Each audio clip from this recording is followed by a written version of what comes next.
அண்டர்-19 உலகக்கோப்பை தொடரில் இந்திய அணி தனது முதல் போட்டியில் வங்கதேச அணியை வீழ்த்தி அபார வெற்றி பெற்றது. சில மாதங்களுக்கு முன்பு இந்தியாவை ஆசிய கோப்பையில் வீழ்த்திய தலைக்கணத்தில் இருந்த வங்கதேச வீரர்கள் போட்டியில் சில தேவையற்ற வேலைகளில் ஈடுபட்டனர். ஆனால் இறுதியில் இந்திய அணி வங்கதேச அணியை 84 ரன்கள் வித்தியாசத்தில் வீழ்த்தி தங்கள் திறமையின் மூலம் பதிலடி கொடுத்தது. அத்துடன் குரூப் ஏ பிரிவில் தங்களின் முதல் போட்டியில் வெற்றியுடன் உலகக்கோப்பையை துவங்கி இருக்கிறது இந்திய அணி.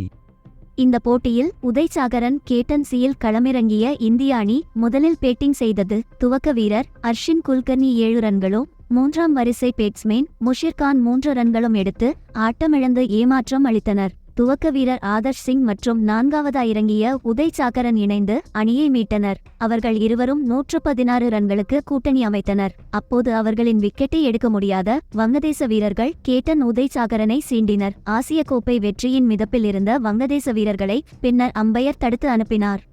இந்த போட்டியில் பங்களாதேஷ் பந்துவீச்சின் போது அந்த அணியின் சுழற் பந்துவீச்சாளர் அரிஃபுல் இஸ்லாம் இந்திய அணி கேப்டன் உதய் சாகரனிடம் வார்த்தைகளை விட்டு வம்பு இழுத்தார். நடுவர்கள் தலையிட்டு இது சமாதானப்படுத்தினார்கள். ஆரவல்லி அவினாஷ் விக்கெட்டை கைப்பற்றிய மரூப் மிர்தா அவரை வெளியேறுமாறு 2 முறை முகத்திற்கு முன் வந்து கத்தி கூச்சலிட்டார். மீண்டும் நடுவர் வந்து எச்சரித்தார். பங்களாதேச இளையோர் அணி வழக்கமாக இப்படி நடந்து கொள்வது புதிதல்ல. இவர்களுக்கு இதே வேலையா போச்சு.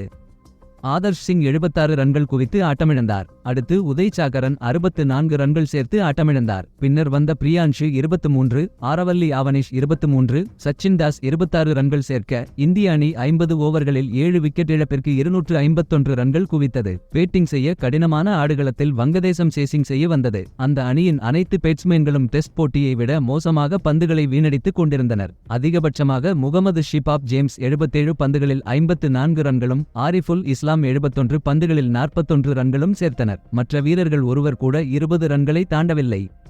இந்திய அணியின் பந்துவீச்சால் நிதான ஆட்டம் ஆடிய வங்கதேசம் விக்கெட்களையும் இழந்து 45.5 ஓவர்களில் 167 ரன்களுக்கு ஆல் அவுட் ஆனது. தேவையே இல்லாமல் இந்திய அணியை சீண்டிய வங்கதேசம் 84 ரன்கள் வித்தியாசத்தில் மோசமான தோல்வியை சந்தித்தது. நன்றி, வணக்கம்.